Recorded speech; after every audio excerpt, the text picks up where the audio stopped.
कभी मोम बनकर पिघल गया, कभी गिरते गिरते संभल गया। वो बन के लम्हा गरेज का मेरे पास से जो निकल गया।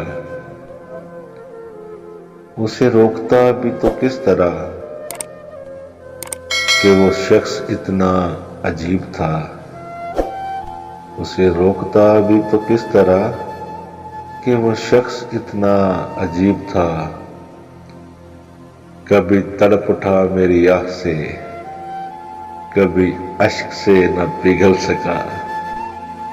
कभी तड़प उठा मेरी आह से, कभी अश्क से न पिघल सका। सरे राह मिला वो अगर कभी, तो नजर चुरा के गुजर गया।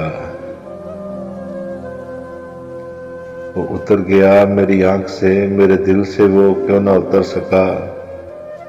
वो चला गया जहां छोड़ के, मैं वहां से फिर ना पलट सका।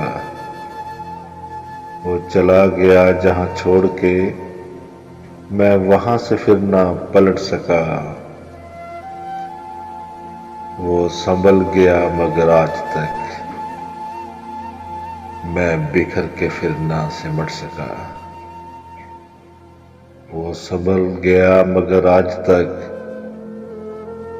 मैं बिखर के फिर ना सिमट सका।